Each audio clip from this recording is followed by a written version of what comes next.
Live from the campus of Westfield State University, this is 89.5 FM, WSKB, Westfield.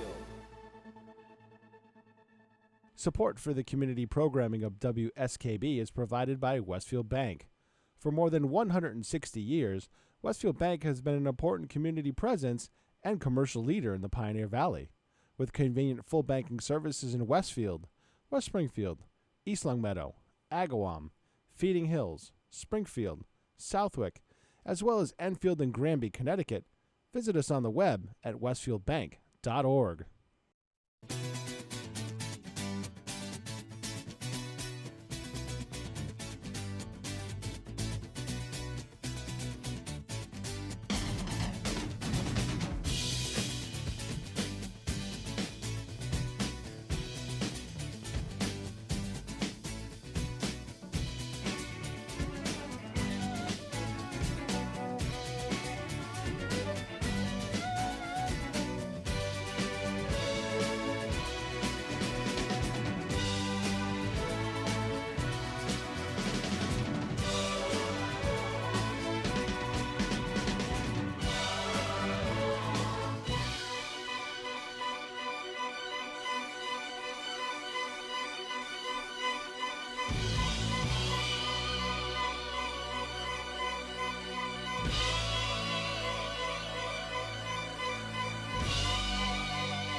Good morning, Westfield. It is 6:02. You're listening to WSKB 89.5 FM radio for the Westfield masses and WCPC cable channel 15. My name is Tina Gorman. I'm your Wake Up Wednesday host, and I am in the studio this morning with the chairman of the board, producer Pete Coles. Good morning, Pete. Last day before vacation.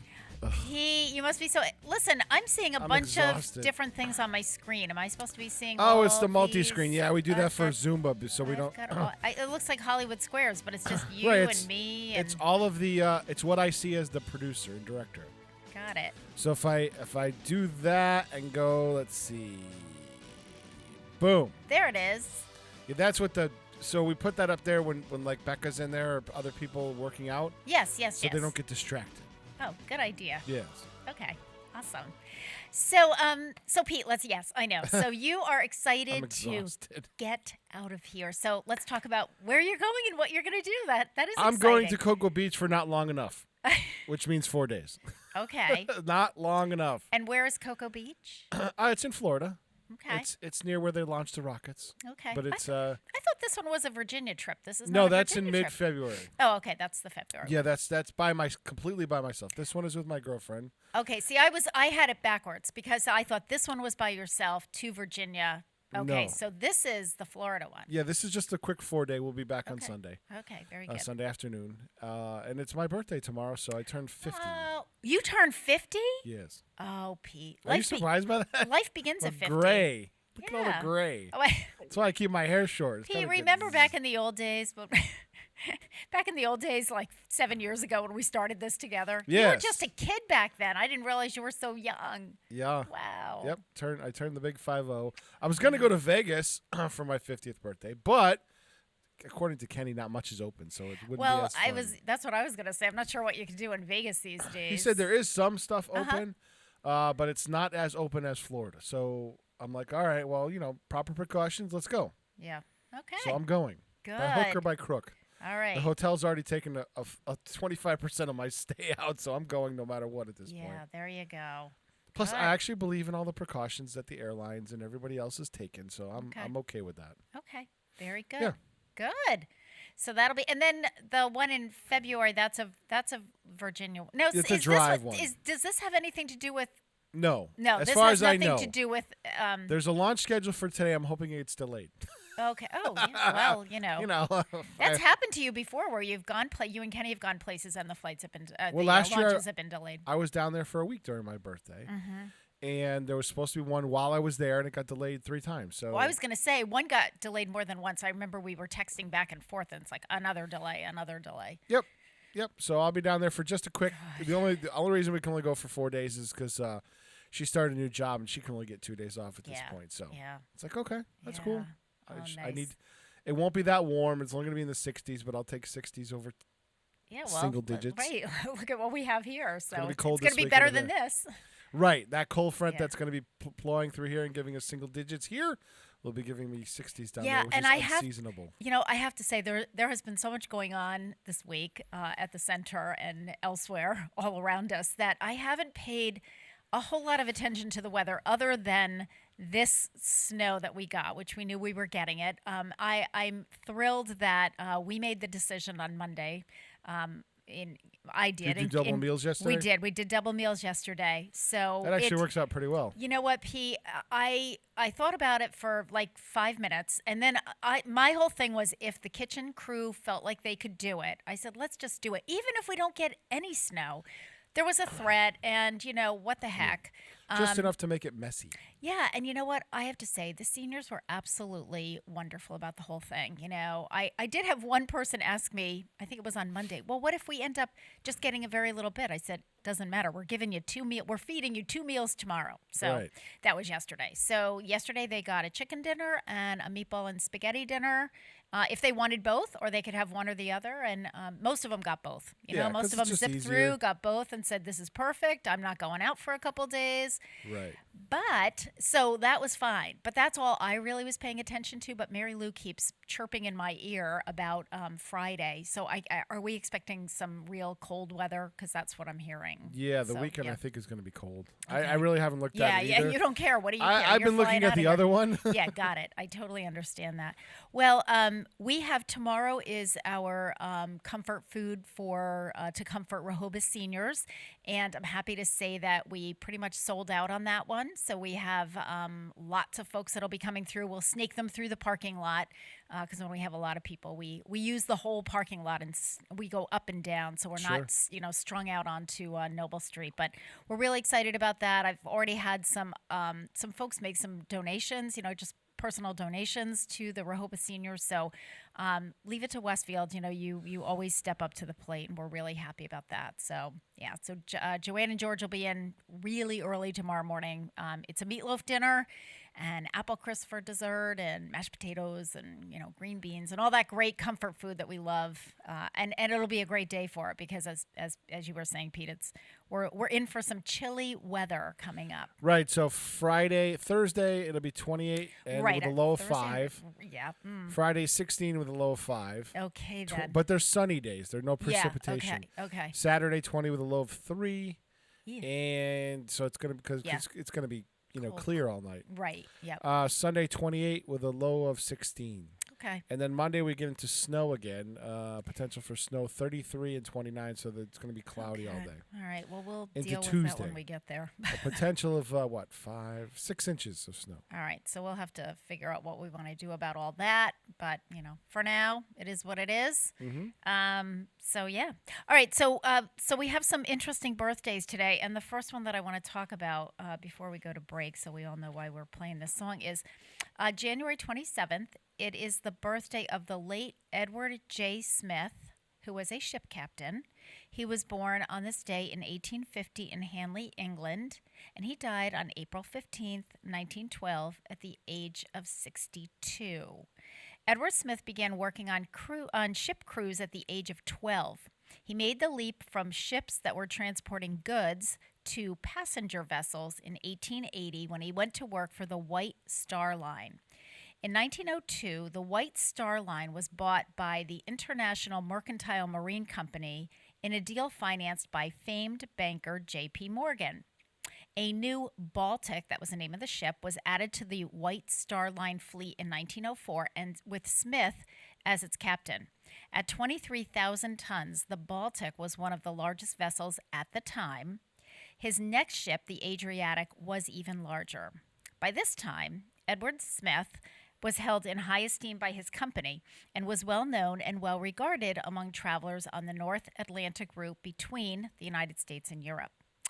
In 1912, Smith became the captain for the Titanic. He was in Belfast on April 2nd, 1912 for the vessel's first sea trials. 2 days later, the ship docked in Southampton and was prepared for its maiden voyage across the North Atlantic.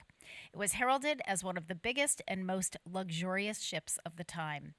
On April 10th, 1912, the Titanic left Southampton and stopped in France to pick up more passengers and some mail. It made one stop in Ireland the next day before setting out into the Atlantic.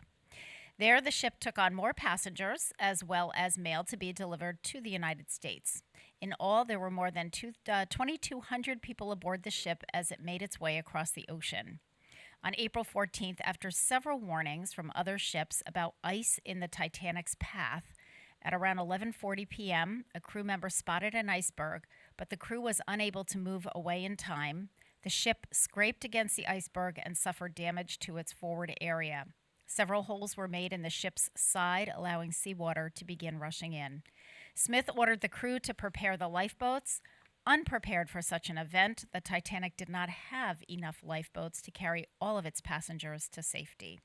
After 2 o'clock in the morning, the Titanic fully slipped into the dark, cold waters of the North Atlantic, taking its captain with it. Have you ever been to the Titanic Museum in Indian Orchard? I have not. Yeah. However, I was in the Titanic. I did visit the Titanic Museum in Belfast, Ireland. Okay. When Gary and I were there a few years ago, and it is spectacular. And I would like to go to the one. There's a little jewelry shop. Okay. And I think the son runs it now, but the father started or was one of the founding members of the Titanic Historical Society. Okay. Well, which used to meet in Springfield. Their convention was in Springfield because of this guy. Okay. And the son owns the shop now and still maintains the museum in the back. It's just a little tiny room, but there's a lot of memorabilia back there, and it's kind of his dad's legacy. So it's really a fascinating. I can when we went to visit the museum in Belfast, which is really very modern and very large. I mean, it was spectacular. There were so many things that I didn't know about it. Mm-hmm. But Gary and I went to Randolph High School in Randolph, New Jersey, and we had a teacher there, Charlie Haas, who was an English teacher, and he was he had majored in journalism and teaching in Sure. college, and he ran the high school newspaper and so forth. He was a faculty advisor. Well, he really became an expert on the Titanic as well. And years ago, and I can't remember whether it was 60 Minutes or, one of those shows, and he was featured, and I can remember it was hysterical because everybody in my family, he went to school with my oldest brother, Mike, and everybody in my family, this was before cell phones, all the landlines are ringing, turn on your TV, Mr. Haas is on TV, Mr. Haas is on TV, and he's written books about it, and so yeah, it's really interesting stuff, and you're right, Pete, I really should go to the museum in Indian Orchard. I think that would be super interesting. I don't know if there's regular hours, but I think when the shop is open, then you can go into the museum. Yeah, so once we get through the pandemic, I knew about it when I was a kid, but I never went in there until I worked for Channel 40 on one of the anniversaries of the sinking of the Titanic. We went over there and did a story over there with the father. Yeah. I just remember how cool it was. Really interesting. You can get through stuff. in it about it's kind of like a room smaller than the studio. Sure, yeah. And it's just there's all kinds of memorabilia. But the father was an expert too, so interesting cool stuff. Yeah, just these little things that you in your city, Yeah, well, and of course those are the things that we just kind of we don't go to. We never get there. How many people have never been to the Basketball Hall of Fame? Right. I mean, it's right here, but. You take it for granted because you're here. Exactly. And you always sort of feel like, I can do that anytime. But, a lot of times That's we don't. what people said about Mount Tom. Sure. Yeah, exactly. Right. But we don't do that it. big ski area I could see from my house. Yeah, exactly. I go there anytime. No. All right. Well, in honor of the birthday of the late Edward J. Smith, let's take our first break. And we're going to listen to, I love this song. This is Orinoco Flow, also called Sail Away. Right. It's actually was done by Enya, but I've chosen the Celtic Woman version. I just like Celtic Woman. I think they're awesome. You wanted harmonies. I did. Yeah, that was exactly it. You got it, Pete. That was exactly it. So we're going to listen to that. It is 6:15. You're listening to WSKB 89.5 FM radio for the Westfield Masses and WCPC Cable Channel 15. We'll be back.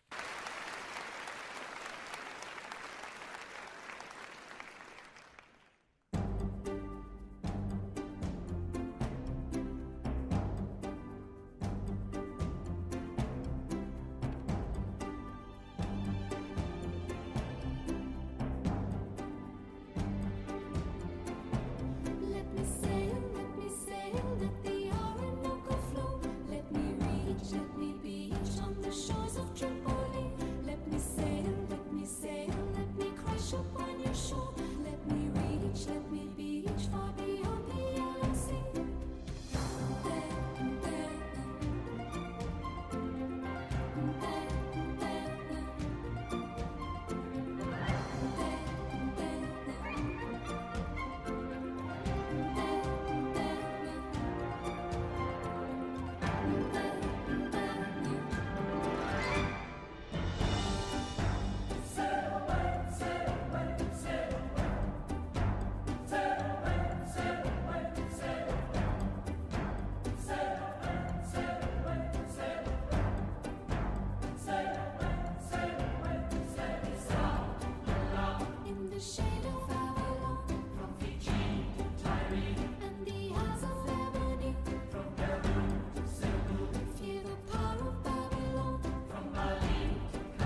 Support for community radio on WSKB is provided by Betts Plumbing and Heating Supply Company, an independent, family-owned wholesaler serving Westfield for over 50 years, specializing in plumbing, heating, and industrial piping supplies. On the web at bettsplumbing.com or at 14 Coleman Avenue in Westfield. Underwriting support for the community programming of WSKB is provided by the Greater Westfield Chamber of Commerce, the voice of business for the Greater Westfield communities. Informing, educating, advocating, the Chamber provides opportunities for members to make meaningful connections on local, regional, and state levels. For more information on the Chamber's many events, workshops, and programs, as well as the benefits of membership, visit westfieldbiz.org. The Chamber focuses on the most important economy, yours. Hi, this is Harry Rock, host of Rock on Westfield every fourth Wednesday at 8 a.m. Tune in for my view of this place I call home. Community Radio. 89.5 WSKB. Live from Studio 120 at Westfield Technical Academy, this is WCPC Channel 15 at 89.5 FM, WSKB Westfield. Good morning, Westfield. It is 6:20. You're listening to WSKB 89.5 FM radio for the Westfield masses and WCPC Cable Channel 15. My name is Tina Gorman. I am your Wake Up Wednesday host, and I am in the studio this morning with producer Pete Coles. Good morning again, Pete. Good morning. It is still snowing out there. Yeah, a little bit of I mean, snow. I think Flurries. I don't think it did much overnight. I mean, because there's It not kind a of flurried all night. did it? Yeah. So that's kind of where we are right now. The roads, steadiest snow was during the evening hours, early evening hours last night. yes, yeah, and please be careful. It is pretty slippery out there. I mean, the because road it's- crews are out, but it's just that. It's the light stuff that instantly compacts into like a Right. sheet. Yes, exactly. Right. So And- especially walking today. Yes, and please be Especially careful walking. because the when I was coming through the downtown area, the some of the guys from DPW are out there snow blowing, the crosswalks and things like that. So please just be careful of them because Yeah. it is pretty slippery out there. So Yep. take your time, give yourself a little bit of extra time. And Pete, you told me the students are complete remote today. Is That's that what I was told by deal? the custodians as I was coming Okay. in. So Okay. Of course, the only students right now that are in are the shop students and the I think yeah, until until next week. first, right? Yeah. Yeah, exactly. I believe that tomorrow there's another school. Is there I want to say on the 28th there's another Yes. school committee meeting just to Yes. confirm that they're a go for next Monday. Confirmed Westfield Public Schools remote learning only today. Yes. Okay. So the White Oak School is closed up on the north side. Okay. Yep. Westfield YMCA Nursery School closed. Okay. Athenaeum, that was yesterday. Yep. And West Side remote learning as well. So. Right. And just remember, folks, there is no food distribution, no meal distribution at the Senior Center today. We did 2 meals yesterday, so hopefully we got most of the folks. We were able to get that notice out Monday morning when people came through the line. And then, of course, when people called yesterday, we let everybody who called know that they could, order the 2 meals. We had a lot of people that came through. We did almost 200 meals yesterday. So, Ouch. yeah, it was a big day for cooking and meals and so forth. I just want to remind folks we are rounding out the month of January. So our January programming here on Channel 15 for the Senior Center is coming to a close. And next week we will start our February programming. So we have a kind of an exciting lineup there.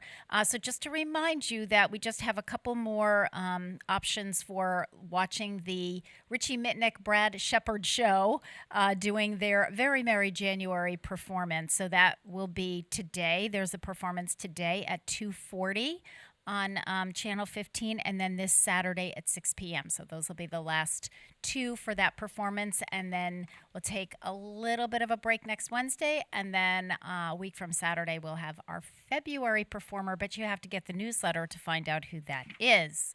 You're bad. I am. And speaking of the newsletter, because I had a bunch of people coming through the line this week, Monday and yesterday, asking for the February newsletter. It's not out yet, folks, because it always comes out the last Saturday of the month, and it's very late this month because the last Saturday is January 30th. Sure. So it will come out this Saturday. So the way this works is for those of you who subscribe to the Westfield News, you will get it as an insert into your paper that's delivered to your home on Saturday. Everyone else, it will be available to you on Monday. It'll be available online on the city website. Just go into Departments, Council on Aging, and just scroll through, and it's in there, the latest edition. We will have copies on Saturday morning by late morning.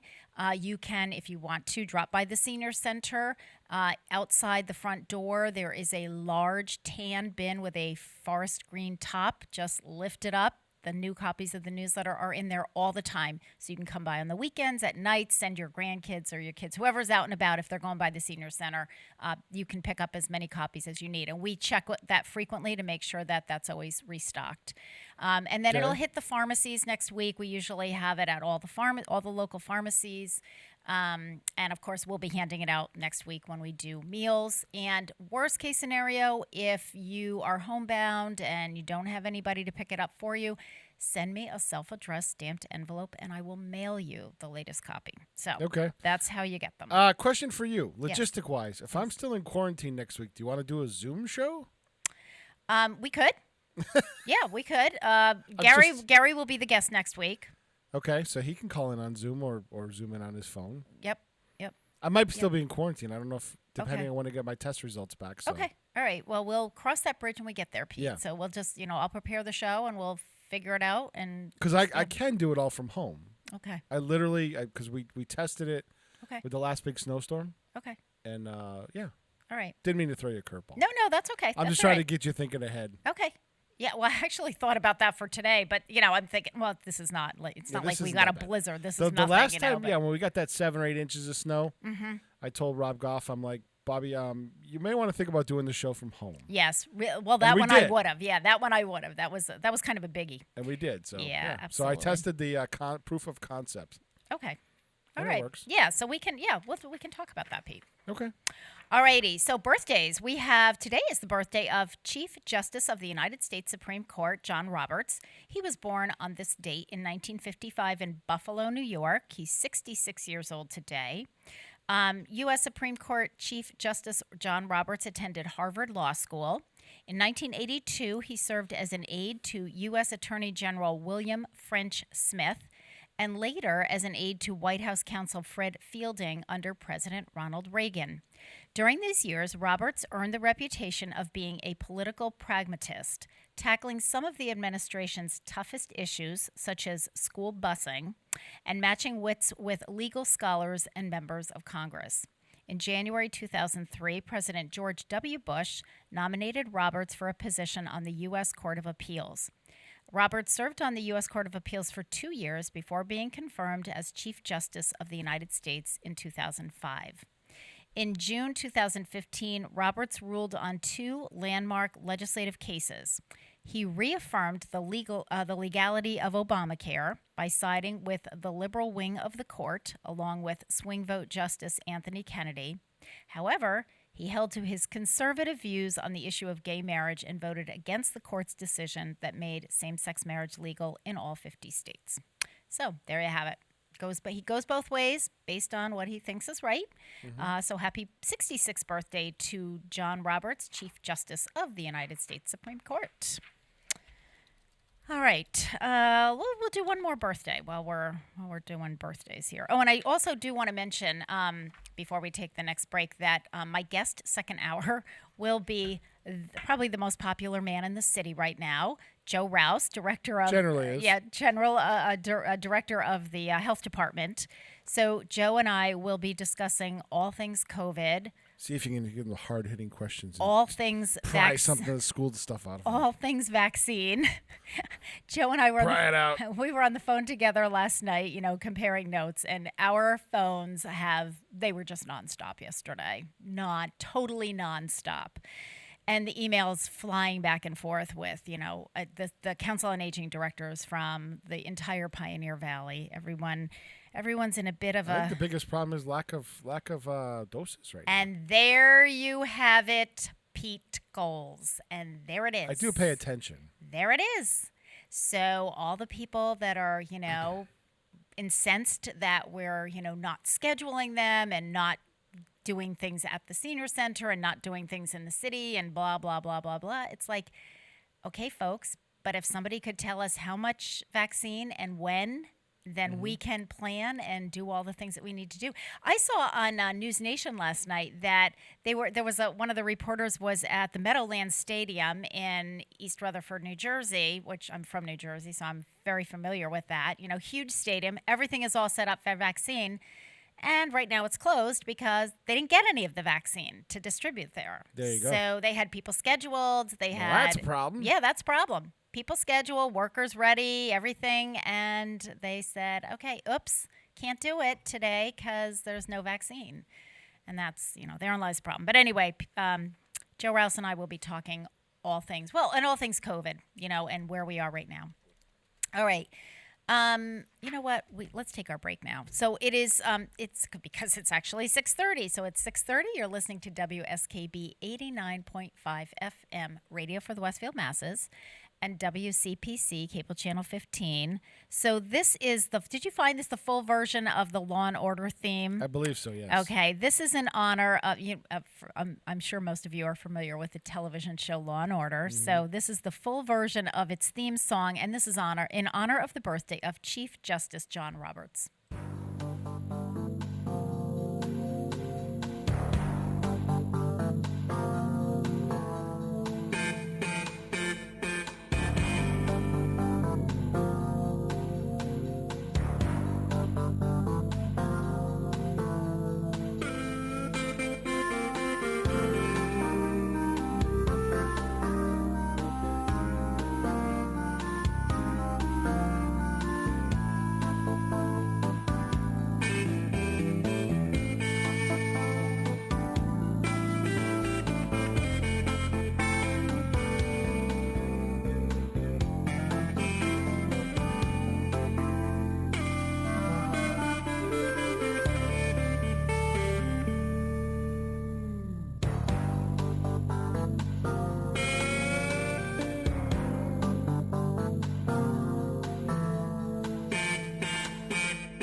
Underwriting is brought to you by Boise Cascade Distribution, providing products and services needed for building material dealers, home improvement centers, and industrial customers. They offer everything from engineered wood and plywood to Drex decking and railing, James Hardie siding, and Advantech subfloor. Located at 33 Fowler Street Extension in Westfield and on the web at bc.com, they are committed to providing quality products, great service, convenience, and value. I'm Mark Auerbach. Join me every Friday at 8 a.m. for ArtsBeat, where you'll meet interesting actors, directors, designers, and musicians here in Western New England. Community Radio. 89.5 WSKB. Live from Studio 120 at Westfield Technical Academy, this is WCPC Channel 15 and 89.5 FM, WSKB Westfield. Good morning, Westfield. It is 6:34. You're listening to WSKB 89.5 FM radio for the Westfield Masses and WCPC Cable Channel 15. My name is Tina Gorman. I'm your Wake Up Wednesday host, and I am in the studio this morning with the chairman of the board, producer Pete Coles. Good morning again, Pete. Good morning. Quick programming note. Yes. We have to move mail call up to 10:05 today. Okay. Because at 11 o'clock, the Community Development Office has their yearly Community Development Block Grant public hearing. Oh. They have to hold two of them, so one at 11, one at 6. But we have to start at 11, so that fits nicely in at 10:05 to 11 o'clock. So let me ask you this, because I usually have to attend that one that we'll be doing at 11 o'clock this morning. So is that, are they just doing it as a... It's a Zoom. Oh, it is a Zoom. Yeah. So how would people know to... I don't remember them sending anything out to us. I don't know. It's on my schedule. Okay, it's on your schedule. Got it. That's All right. not my problem to advertise No, it. it's not. It's not, because I was going to... okay, all right. I would reach out to Peter Miller. Yes, I if will, you're- and just if you're ask him for the interested in Zoom it. link. Yeah. Okay. Yes. So it will be on write that Channel down. 15 at 11, and Okay. the other meeting will be at 6. Yeah. Okay. And then we have a Zoning Board of Appeals at 7:15, and I have... It's just crazy today. I was going to ask you. I was going to Harry's ask in you. at if 9. Harry's in at 9. Then from 10 to 1, I'm taping with Mark Auerbach. And then I have to go try to figure out how to set up in advance a fire commission meeting that's supposed to happen Monday at 1. It's scheduled. But I'm going to be in quarantine, so I got to figure out how to set it up for Kenny. Okay. that got I it. can help him from home. I got it. But I can't be there because I'll be in quarantine. And we have a department head meeting today as well. At 9:30, yes. Yep, I'll be at doing 9:30. that. I'll be doing that, at least starting it. Yeah. And then Mark comes in starts at 10 taping, so I'll be back and forth. And Okay. I have a nice pair of headphones for that. Good grief. And then while he's taping at 11, I got the Community Development Block Grant meeting. There's just too much going on. There is a lot going on. And I had 2 meetings simultaneously last night. And Pete Cole, what did you have last night? Flood control at 6, and I had conservation at 6:30. Oh wow. Well, those two are kind of related. They can be lengthy. Right, lengthy and related. And apparently, flood control. I wasn't listening to it, kind of half listening to it. Okay. But it got a little heated last night. Really? I could hear people arguing over there. I'm like, Okay. I'm going to keep that volume down. I know that they're Okay. still there. Yes. There's still sound coming out. Exactly. So, Pete, let's talk a little bit about the article that was in yesterday on the front page of yesterday's Westfield News It was on the front page. Okay. about you. Yes, about you knew that, right? I knew the article was coming out. Yes, it I was. saw it Yes, online. it was on the front page. So I read that with interest because I was like, okay, wait. Of course, I read it looking, Pete, you're just like asking for more work. Why are you doing that? No, but what I'm asking for is people to come in and volunteer that Right. I can train to do their own thing, and then if they like what they're doing, maybe they can help with other things. Yes, actually, I did read that as I got into the article. So, just for our listening audience, so that was kind of which I think is like, what an amazing opportunity for people who have any interest in, Right. So television or thing getting the word out. the thing I told Lori Sapelic was it's very interesting the fact that when I was the kids at the high school age, Mm-hmm. you to own a camcorder was an expensive proposition. Absolutely.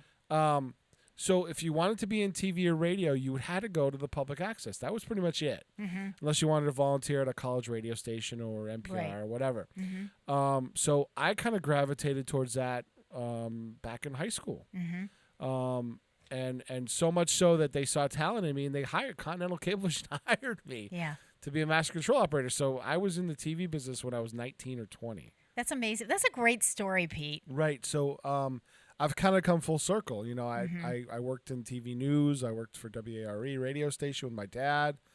And then I went into dispatching because I needed a stable income because you don't get paid a lot of money doing Right. TV news. Right. Not in this area. Right. And I didn't really want to move. Like I thought about moving to a bigger market, but I was just like, Yeah. I like it here. Yeah. So there's a lot going for it here. Maybe I should have. Maybe I should have moved to Florida when I had the chance. Well, But we're glad you didn't. right. But so I did 13 years as dispatcher, 5 years in IT, and now I'm doing this again. It kind of come full circle. Yeah. and most people didn't realize I had that background. So, Mm-hmm. yeah, I'd love to. It's harder to train. I would love to have classes eventually, but that's not going to happen until the COVID thing ends. Right. But we had a church group in town. They're finishing up editing because they were kind of embarrassed on how the live product came out. Okay. But they borrowed the equipment to shoot their Christmas pageant. They did it as a newscast. Okay. Okay. So, Very cool. Yeah. And Pete, how did you initially become involved in the community radio program 7 years ago? Did Dan Knappich or Mike Knappich find you, or did you go to them? How did that work? Because all of a sudden you were just in the studio with all of this knowledge, and I'm like, where did this guy come from? Well, I went to school with Dan's wife. Oh, okay, with Trish. Yes. Okay. So I was doing online radio shows out of my basement. Got it. With a group called Atomic Radio. Well, Yes, I originally remember it was Atomic Radio. Smash FM, and God, then I it was remember Atomic that. Radio. Yeah. Which I started because we had a falling out with the Smash guys. They were in Okay. Britain. So I was doing it out of my basement. I had a little studio set up down there with webcams and Yeah, stuff. I remember. Oh my God, I remember that Atomic Radio. Right. And so Dan had come on. Dan saw what I was doing. His wife said, "Oh, this is what Pete's doing," and he's like, "Oh, that's cool." So he came on my show, and I think I had Don Humison on my show, and Okay. back in the day, Yeah. 8, 9, 10 years ago. Yeah. And so when this happened, and he said, "Oh, Pete, come on my show. I was on your show. Come on my show." And that's how I got invited. That's how it started. And then when Jake left, it was like, well, you know this stuff. You could take over. Yeah, and Jake was only there, 2 weeks? 2 weeks. We only worked with him a couple of times. Right. So then it was you could take over, and that was, what, 7 years ago? 7 years. Is it going to be 8 this year or 7? Well, I'm like, 8th anniversary, but 7 full years. Right, 7 full years. So it'll be the 8th anniversary in June. How much has changed? Oh, my goodness. If you had Think told of all the community hosts we have now and what we had then and stuff like that. So, yeah. Yeah. Wow, a lot And has changed. how much of a difference we actually make in this community, which is what surprises me. People actually, they never admit to listening to us, but they know what we're talking about all the time. Well, absolutely. And it's so funny because I'll have people that come through the line all the time through the lunch line. Oh, I saw you on TV. Oh, I saw you on TV. And so I think it's really nice now that we have the cable option for them. That was the bigger addition. Yeah, that was because a lot of them will just, they'll almost use it as a radio, just kind of have it on. But they like to be able to see some faces, as they're coming in and out of a room or having their Sure. breakfast or whatever. So, yeah. That's what most people great. do with the morning news and Of course. Today's Show and yeah, stuff. exactly. You're not generally just sitting and watching it like you would watch a movie, but you're Or kind a of in and football out of the game, room yeah, or you're right. listening. Yeah, exactly. Yep. So that's Perfect. what. Yeah. So that's how this all started. Because I always wondered. It's like, how did Pete and Dan Knappich connect to do the show together? Mm-hmm. Who knew who, and who? Well, not so much who you knew, but who knew that you had those skills and talents. I think Right. that was And the other thing that people don't realize is we built this studio on a shoestring. absolutely. If you were to build a studio, and that maybe even before labor, but it's $250,000 to build a reasonably priced public access studio. If we went to Longmeadow or East Hampton Media or whatever, it's $250,000. Well, I was told by the mayor I had about 50, give or take a few thousand, to stand up an entire public There you access go. from scratch. And at the time, I had the 350 was coming, so I had to be prepared for that as well. And I did all of the integration, wiring, and stuff like that. I mean, somebody did the construction in here, but I did the wiring and everything else and the planning and all that stuff. So I saved the city probably 30, 40 grand in labor and Minimum. integration. Yeah, minimum. So that paid for my salary that year. Yeah, And then all the work I do now, I think I pay for myself. oh my gosh, and then some. And just so people know, so before I know where it was, but before the public access studio was here, Pete, where was it? Well, so it was at Westfield State University, and my biggest problem with it as a citizen was you could never access it. Right. Because of school Yeah. being in session, you couldn't Yeah. get a parking spot. Mark St. Jean's limited availability because of his full-time job. Right. But before that, when it was Continental Cablevision way back in the day, they believed in public access and local origination programming. They were big on that. And the Public Access Center used to be up on East Mountain Road. They had a studio up there. Yes. Yeah. They had a studio up there, same as Springfield. Springfield had Okay. a big, they had two big studios. One for public access, which was enormous. I love that studio. Okay. I don't know what it looks like today, but it was right across from Red Rose, basically on Main Street. Yeah, on Main Street. In that little 5-story building. Okay, yep. Right down there, and it was great. And they had a 3rd floor studio for local origination stuff, which was much smaller. But yeah, and they also had invested in GBY, where they produced 6 or 7 programs at GBY every month. Okay. So that was and big then investment. Pete, like, where are some? I know, Agawam has one and East Hampton has one. Where are those studios? Are they East Hampton Media is in East. So is in Eastworks. I know that. So some towns give all the cable franchise money to a 501c3. Okay, which is a private nonprofit. Runs the public access. Gotcha. Some towns have an employee that does it. Okay. So I think South Hadley's like that. Agawam's like that. We're like that. Okay. Springfield just gives the money. Yep. To Here you go. Focus Springfield. Okay. Focus Media. Have at it. Long Meadow's an independent. East Long Meadow's an independent. Amherst's been independent forever. So okay. Northampton, I think, has an independent public access. Okay. So there's different models. Yeah, different models. Okay, so we're really happy, thrilled with the model that we have. All right, so before we take our next break, I have to give you our next birthday because the song has to do with him. So born on this day in 1959 was Chris Collinsworth, NFL wide receiver and television sportscaster. He was born in Dayton, Ohio, and he's 62 years old today. He was born in Dayton but grew up in Florida, and his combination of height and speed attracted the attention of college football programs throughout the South, and he accepted an athletic scholarship to attend the University of Florida, where he played wide receiver. Collinsworth was drafted by the Cincinnati Bengals in the second round of the 1981 NFL Draft and spent his entire 8-year NFL career with the Bengals. In his first season, Chris Collinsworth was the team's leading receiver and set the Bengals franchise record for receptions by a rookie with 67. He surpassed 1,000 yards receiving 4 times in 1981, 83, 85, and 86, and he was named to the Pro Bowl 3 times. At 6 feet 5 inches in height, Collinsworth often created mismatches against much smaller cornerbacks. In addition to his height advantage, Collinsworth was a legitimate deep threat due to his speed. After his retirement as an NFL player, Collinsworth began a broadcasting career as a sports radio talk show host on Cincinnati station WLW.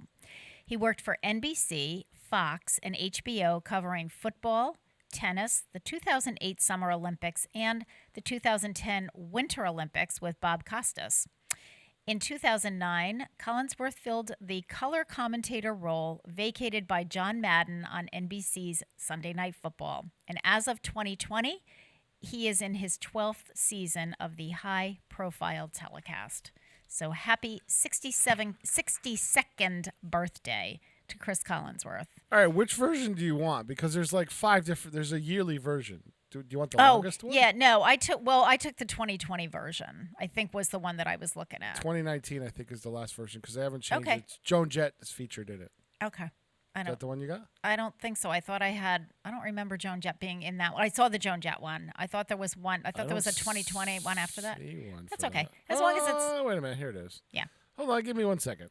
Okie dokie. There's like different versions of this. Okay. Well, yes, I know. I didn't realize that either. They do a new one every year. Yeah. Yes. So there should be a 2020 version. So we're going to listen to Carrie Underwood singing the Sunday Night Football theme song. You got the 2020 version, Pete? Sure. All right, here we go.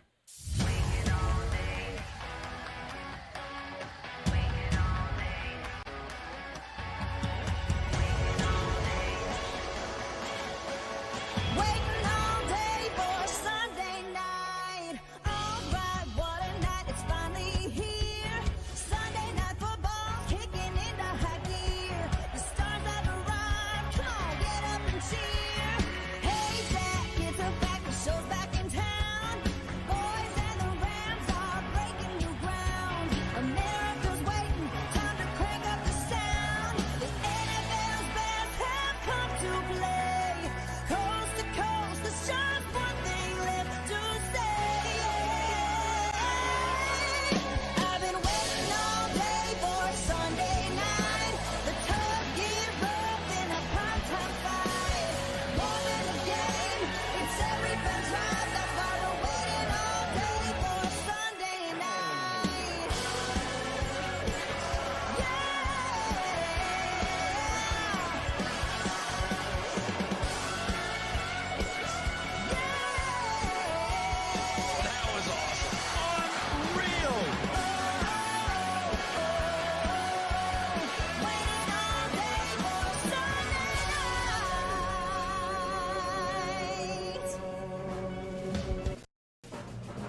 Support for community radio on WSKB provided by Westfield Electroplating.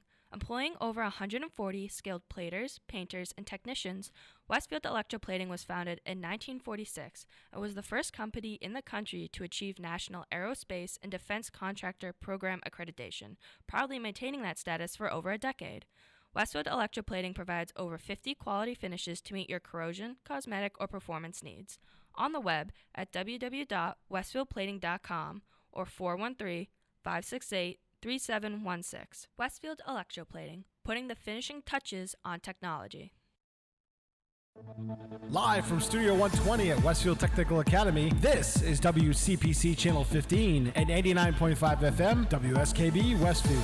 Good morning, Westfield. It is 6:51. You're listening to WSKB 89.5 FM radio for the Westfield masses and WCPC cable channel 15.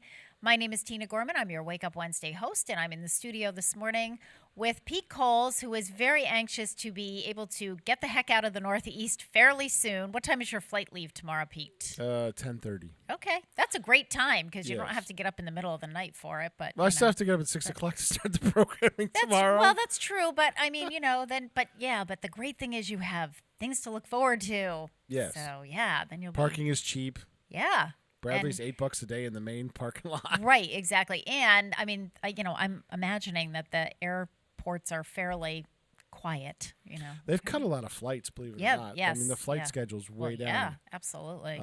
Yeah. So yeah, should be I good. told my girlfriend she's got to come in. She said, "Don't pick me up. I'll meet you there." Okay. I'm like, "All right, well, I'll see you at the gate." Yeah. Well, I mean, she's right in Connecticut. She's so, got a yeah. separate check-in and everything, Yep. so I'm like, "I'll see you at the gate." All right, sounds good. Perfect. Okay, so on this day, January 27th, let's do a few more birthdays. It is the birthday of singer Nedra Talley. Nedra Talley was born on this date in 1947 in New York City. She's 74 years old.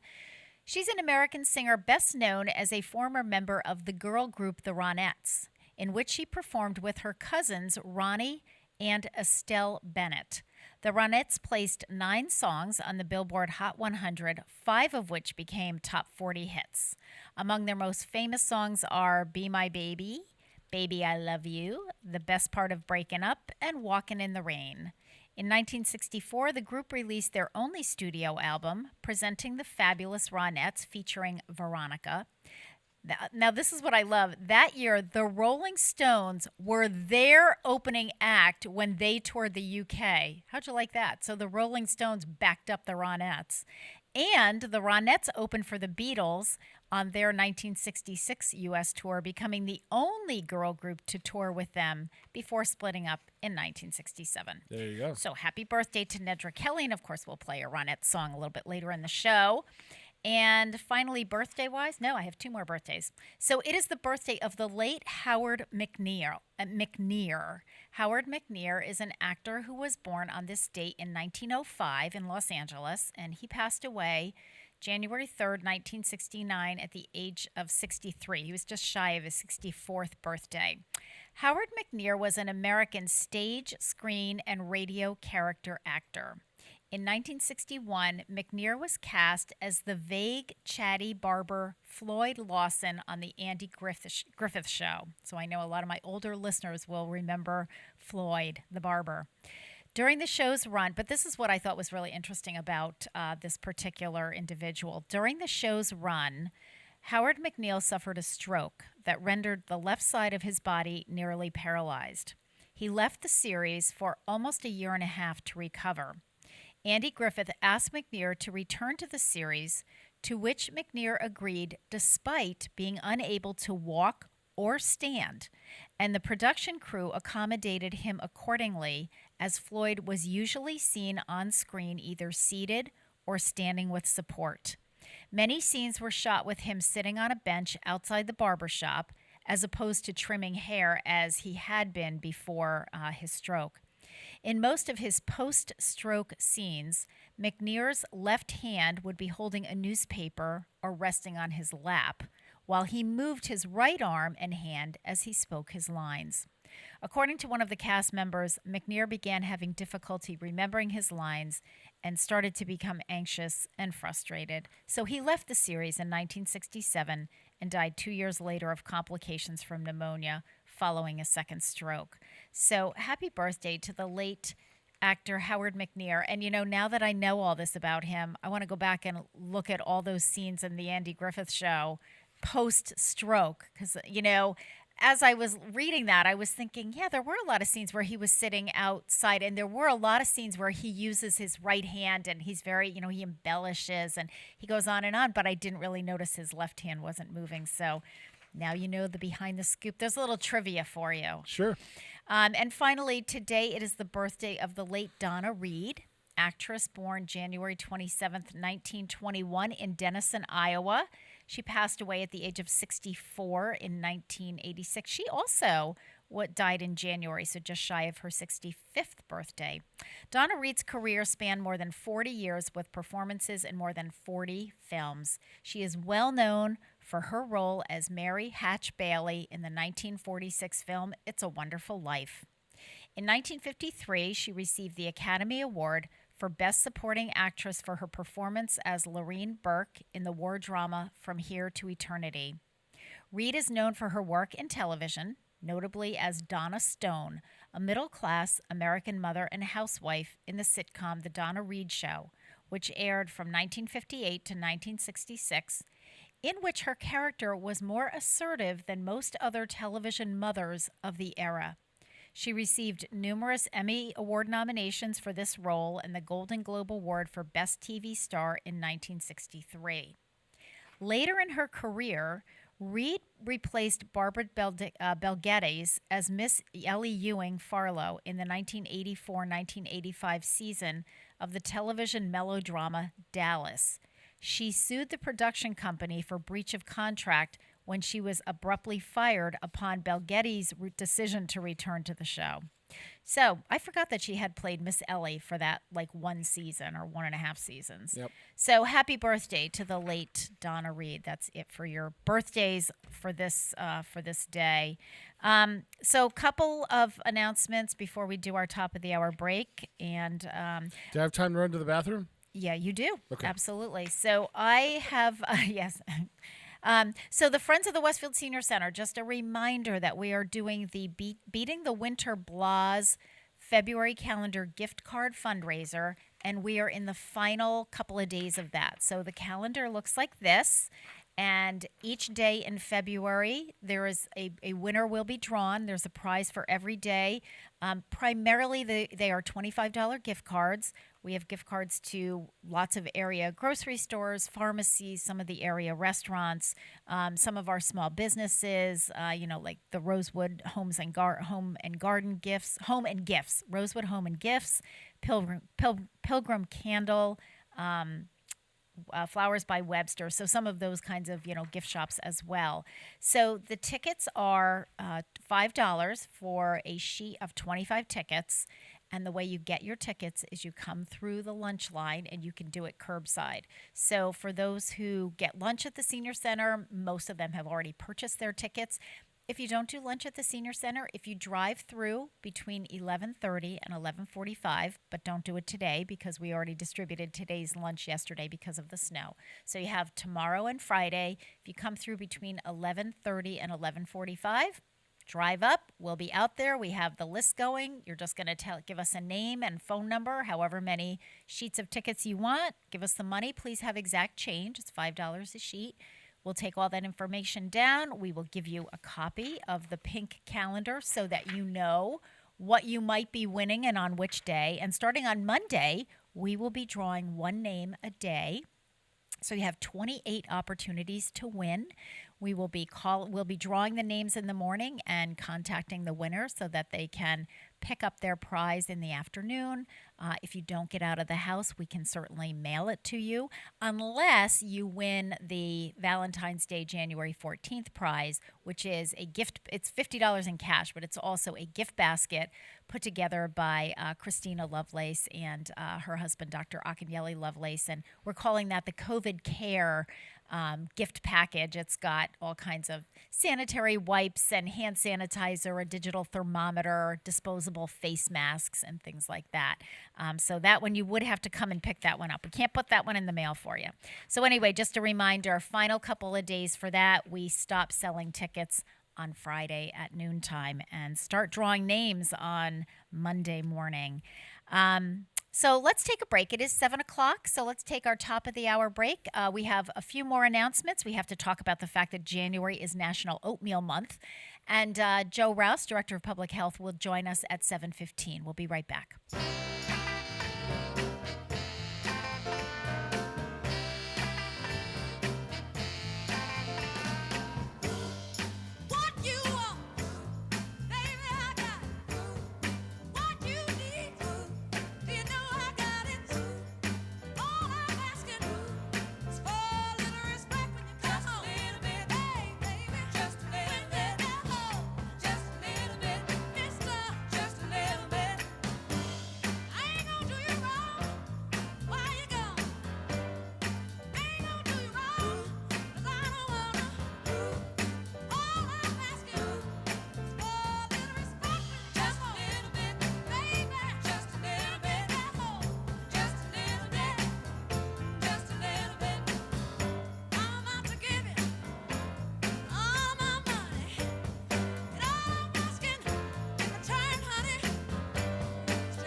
Underwriting for Community Radio on WSKB is brought to you in part by Rockies. Over 30 convenient locations throughout Massachusetts, Rhode Island, New Hampshire, Connecticut, and Florida. One of the nation's largest ACE dealers. Expertise and great product selection in paint, hardware, lawn and garden. That's Rockies. Rock solid service since 1926. On the web at rockies.com. Hi, it's Bob Plass, and I have Wow, It's Tuesday. Every Tuesday, 6 to 8. Wow, it's Tuesday.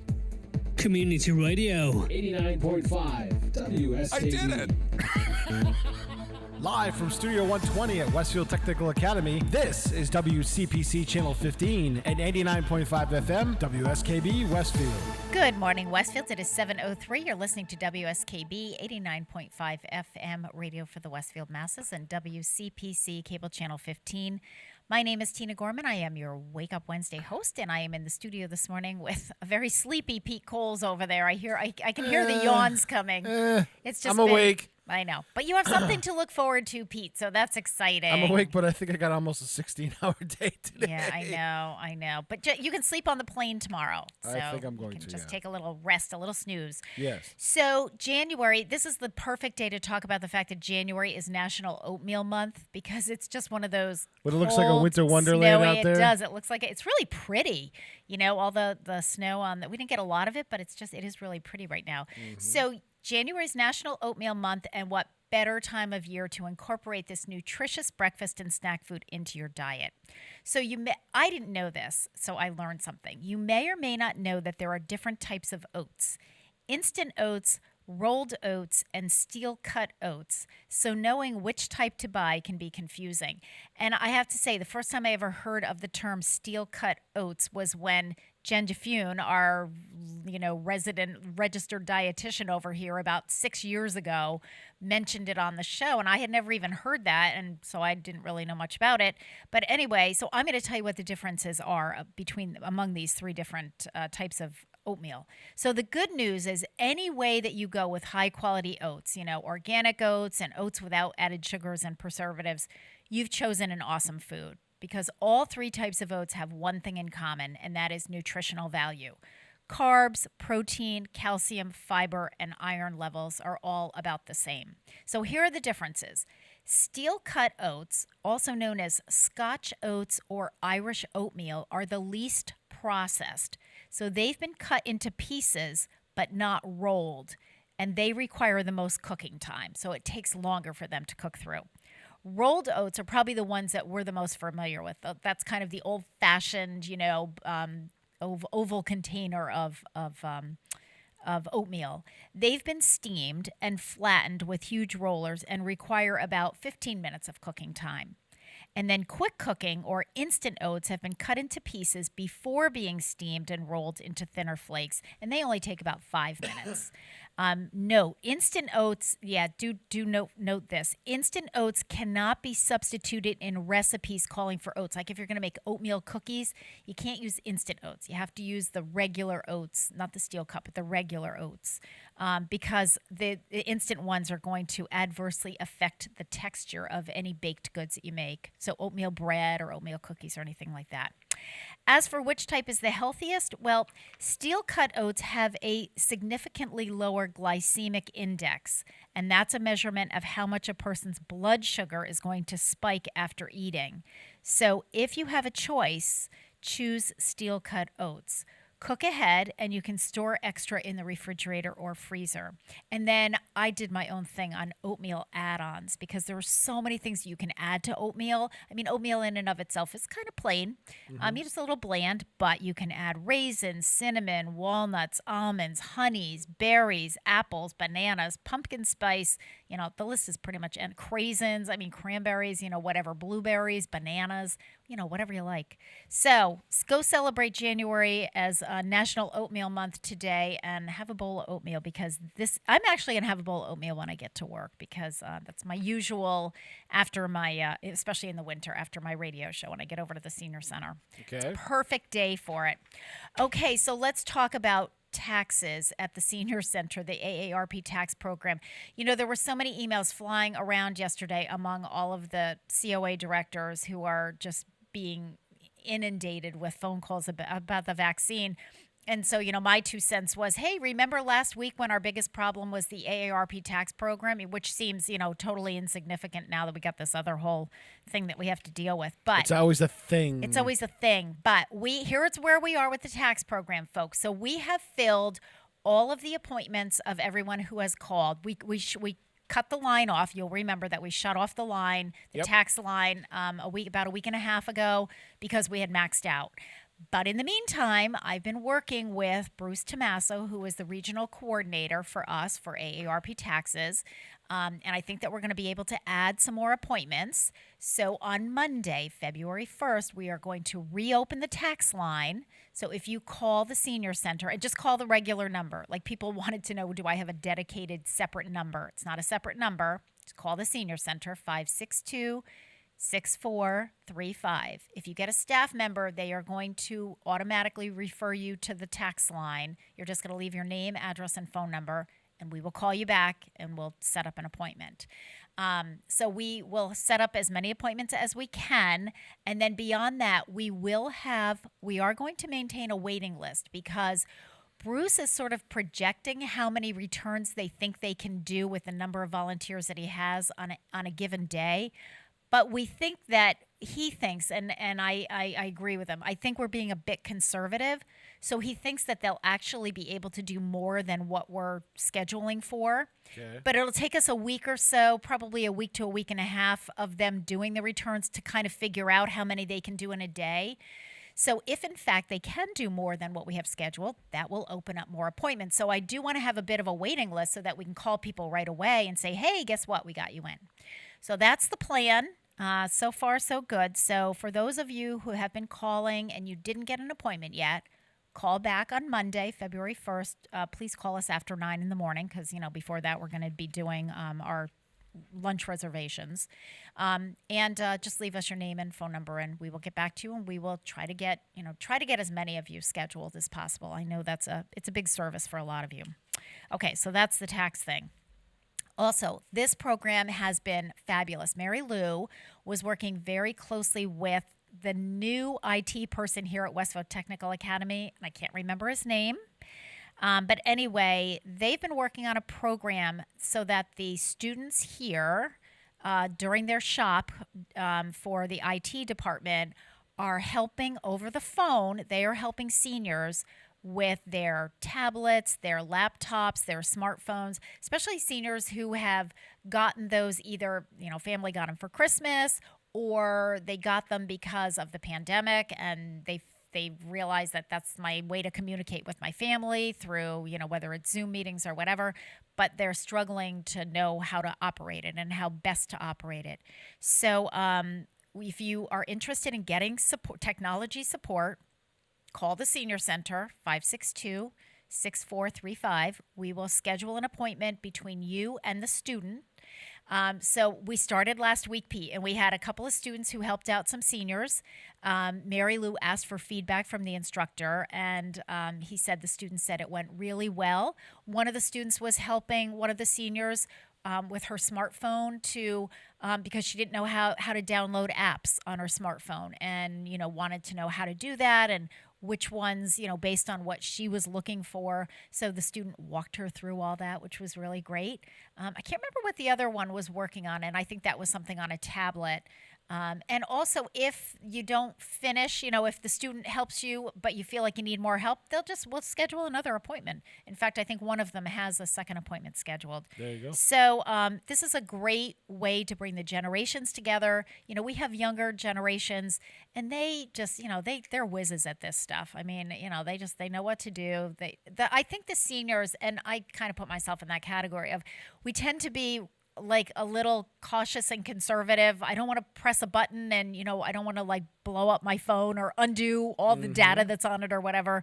The kids aren't scared about any of that stuff. So they'll help you navigate through all that stuff. Yeah, that's a real thing. It really is. It is a real thing. Yeah, for sure. So your guest is standing by. Okay. It just rung in. Perfect. Thank you. So I'm just going to do two more very short announcements, and then we're going to play Joe's theme song to get him in here. Just a reminder, most of you, because we're at the end of January, have already run into this, but just a reminder that January starts a clean slate with all Medicare drug plans. So you often will have that deductible that you have to pay. Again, we're at the end of the month, so I think most of the folks have already dealt with that. But for those who haven't, just a reminder that you'll have that deductible for your drug coverage. And also, as a reminder, Karen Noblet asked me to remind folks, we have these really fabulous Medicare and You educational videos on our website. So if you go into the city of Westfield and under departments, just click on Council on Aging, and they will walk you through a lot of the Medicare questions, and they're relatively short videos, but they're quite informative. So that information is in our newsletter. And as a reminder, again, the new newsletter, the February newsletter, will be coming out this weekend. So my guest is on the line, so we need to play his theme song to bring him in. It is Joe Rouse, Director of Public Health for the City of Westfield, and his song is by Andy Grammer, and it's called Good to Be Alive, Hallelujah.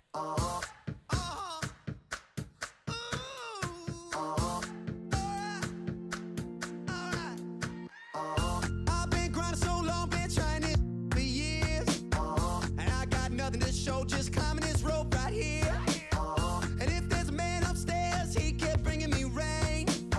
But I've been sending up prayers and something's changed. I think I finally found my hallelujah.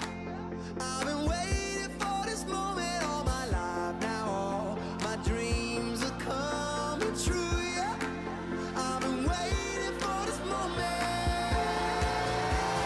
It's good to be alive right about now. Good, good.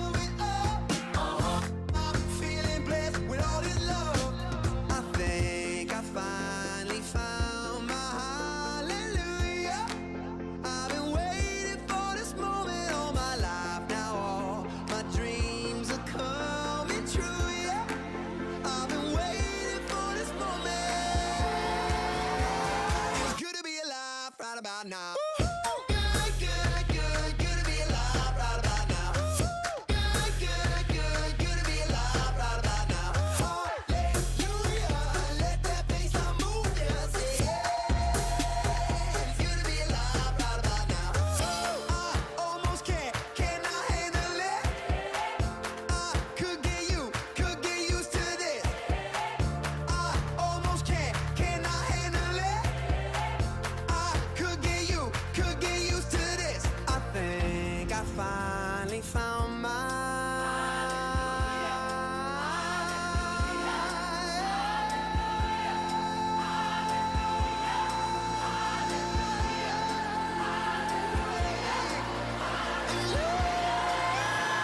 It's good to be alive right about now. Good, good, good, good to be alive right about now. Good, good, good, good to be alive right about now.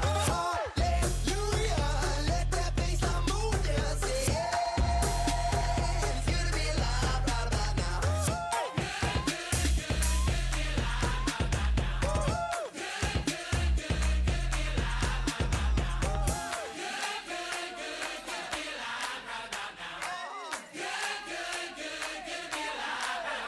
Support for the community programming of WSKB is provided by Comcast and Xfinity.com, offering Xfinity TV, Internet, home phone, and home security services. Information on all that Xfinity has to offer in the Westfield area is available online at Xfinity.com. Hi, this is Harry Rock, host of Rock on Westfield every fourth Wednesday at 8 a.m. Tune in for my view of this place I call home. Community Radio. 89.5 WSKB. Live from Studio 120 at Westfield Technical Academy, this is WCPC Channel 15 and 89.5 FM, WSKB Westfield. Good morning, Westfield. It is 7:18. You're listening to WSKB 89.5 FM radio for the Westfield masses and WCPC cable channel 15. My name is Tina Gorman. I'm your Wake Up Wednesday host, and in the studio with me is the chairman of the board, producer Pete Coles. Good morning again, Pete. Good morning. And I just want to remind folks, because we just heard Harry Rock's voice. Harry Rock's show will follow my show at 8 o'clock. Pete, do you know who Harry's Cindy Gaylord. Oh, Cindy Gaylord is Harry's guest this Yes. morning. So my guest this morning, who is joining us by phone, is Joe Rouse, Director of Public Health for the city of Westfield. And, you know, Joe, we played your theme song of It's Good to Be Alive, Hallelujah. I'm not sure you were thinking that yesterday, but welcome to the show. Yes, good morning. Thank you. Yeah, no, it's been a weird week already. So Yeah, and we're only at Wednesday morning, Joe. I know. Yeah, I was saying on Monday that I talked to somebody at the state on Friday, and it felt like it was 2 weeks ago. That's, even over the weekend, it was crazy. So we might as well just start talking about the new update from the governor, because I think that's will probably spur some other discussion. But Okay. so speaking of talking to the state on Friday, I did that right before I left to get kind of a better sense of where we were at with the vaccine. Now, one of the things, just to back up a little bit, is that he had to make an audible call at some point to transition out of what we've been doing for the last 11 months or 10 months, whatever it's been, and try and move on now, where since we do have the vaccine, and try to get that out to people as being the most effective way to prevent people from getting sick, right? Yeah. So we've been doing a lot of things since March that in the beginning worked very well, and then kind of got old and didn't work so much anymore, and that was just a natural progression of things. So and now it's starting to work again. So it's just been all cyclical, with the masks wearing and the social or physical distancing, and on and on. And so people stopped paying attention for a little bit, and I think now that it's back in the news primarily, especially with the vaccine out, I think just according to the numbers from what I've seen so far for this week, we are steadily going down. Wonderful. With active cases. Yeah, so good news. That's great news. Yeah, that's great news. But, as we've seen all along, we can't start tooting our horn too quickly because things change so fast in this whole thing.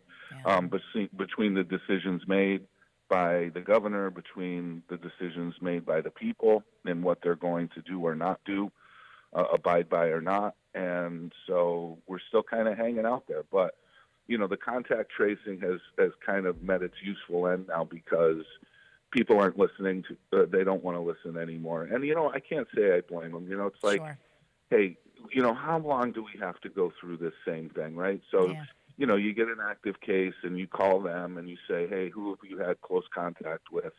And most of the time now, like I've mentioned it in other places, but we're seeing a lot of transmission in the workplaces.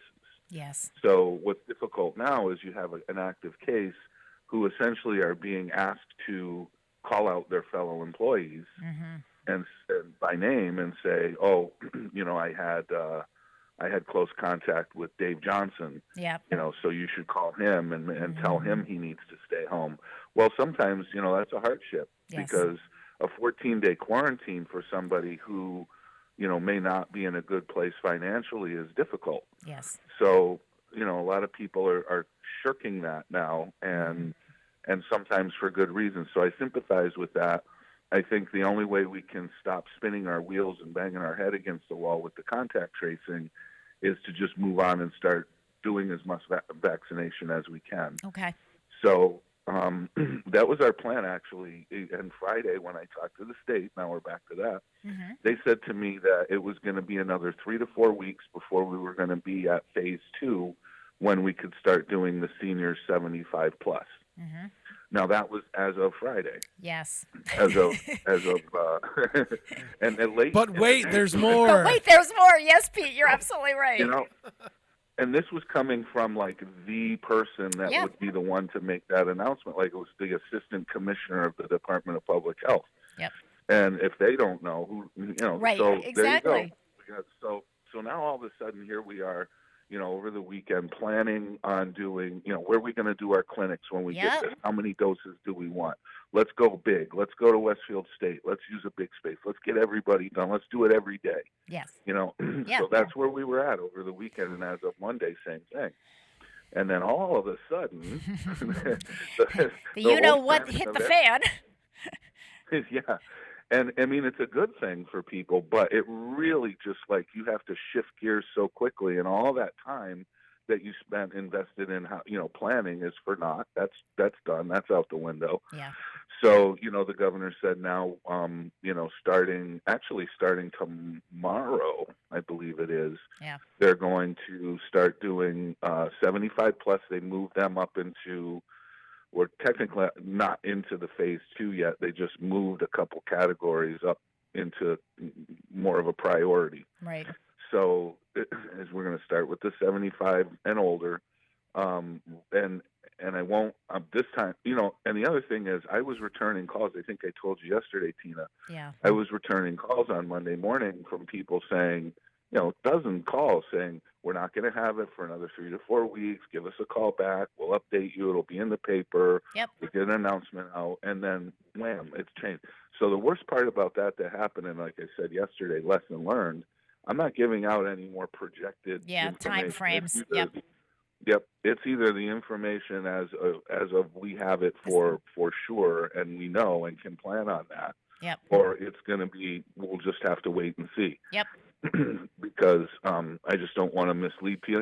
I had people calling me back of those dozen people that I told that, and they went, "What do you mean? You don't know what you're talking about? The governor said we're going to start next Monday. We'll be able to get." I'm like, I know, but I didn't see that coming. So it's kind of frustrating. But so now what will happen, and this is what we know as of right now. So what we know is this to be true, that people can go online today on mass.gov and they can start signing themselves up for an appointment to get the COVID vaccine if they're 75 and older, starting tomorrow, and might not get an appointment tomorrow, but you can, the people who, for like kind of a first come, first serve for making the appointment. If people start getting vaccinated tomorrow at the Eastfield Mall in Springfield, that's the mass vaccination site that the state has chosen to open up. Hey, They're Joe, not giving anybody. Yeah, are they going to stop testing at the Eastfield Mall because they're opening the vaccination site, or they're going to be simultaneous? I don't know. I don't Okay. know I don't know how they decided to do that. Okay. Yeah. So, they'll probably still do testing. I'm sure they had money earmarked for that. So, people will just have to go on. They can go over. They'll get an email back saying when your appointment is, and they just go over and get that vaccination. The state. It's important for people to know another thing that we know right now, not to say this could change in 2 hours. Exactly. But the state is not releasing any vaccine out to anyone else other than the mass vaccination sites, and this is as far as the seniors go. Right. They're not giving it out yet to pharmacies, doctors, or boards of health. So the only way you can get this right now, until they figure out how to dispense that vaccine out so that it's more equitable, so people can go to their local pharmacies, or we can have a clinic. You have to do the Eastfield Mall thing, and you have to sign up online. So that's one other thing we talked about. I don't know if you want to take a break or anything. We can finish up after. But as far as how to do that sign up, if you need help. Okay, so let's take a little bit of a break. Give Joe a bit of a breather. I do just want to before we do that, because I know I've had seniors saying, but they're giving the shots at Bay State Medical Center and at Mercy. Those, as far as I know, Joe, those are just for frontline healthcare workers, first responders, correct? Correct. Yeah, You can't believe everything you hear about, because unfortunately some of this the vaccine getting out, it seems to be a highly political issue. Yes. And there are opportunist type politicians that are getting the word out that their town or their city has vaccine that they're giving out, but they're not saying that it's specifically earmarked for first responders and frontline healthcare workers. Yeah. So they're deceiving people, making them think that they're giving it out to their seniors and their general population. They're not allowed to do that. If you have vaccine right now, you're bound by the agreement with the state that you're only doing the phase 1 people. Right. And I do remember Christina Lovelace, Dr. Lovelace's wife, is on our Friends board, and we had a Friends meeting a couple of weeks ago, and they had gotten a very limited supply of vaccine, and that's what Christina said. She said, it's not like you could give it to your best friend or your husband and your wife. It was like it was very strict about who was getting it, and you had to have all the documentation that this was somebody who was eligible to get one of the first doses. So they're being very strict about that. All right, let's take a little bit of a break. It is 7:28. You're listening to WSKB 89.5 FM radio for the Westfield masses and WCPC cable channel 15. My guest this morning is Joe Rouse, Director of Public Health, and we will be back with Joe to talk more about the vaccine and to talk more about COVID and COVID precautions. We're going to listen to the Ronettes singing Be My Little Baby in honor of the birthday of Nedra Telley.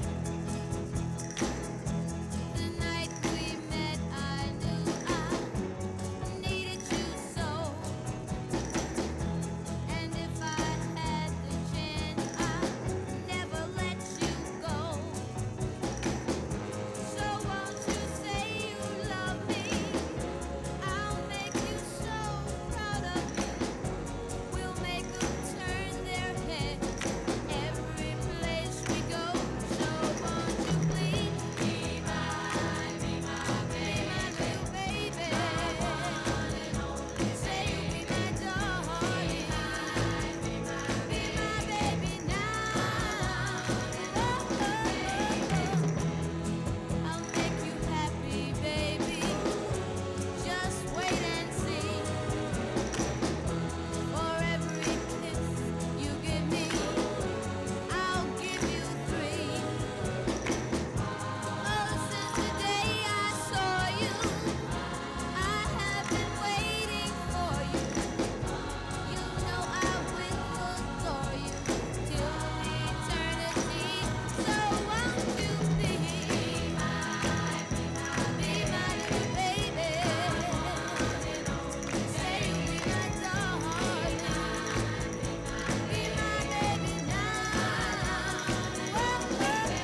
Underwriting for the community programming of WSKB is provided by the Boys and Girls Club of Greater Westfield, serving the youth of the Whip City and surrounding communities since 1969.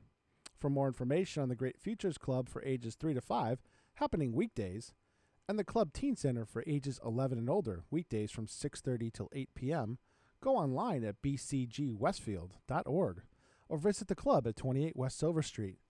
The Boys and Girls Club of Greater Westfield. Great futures start here. Hi, this is Harry Rock, host of Rock on Westfield every fourth Wednesday at 8 a.m.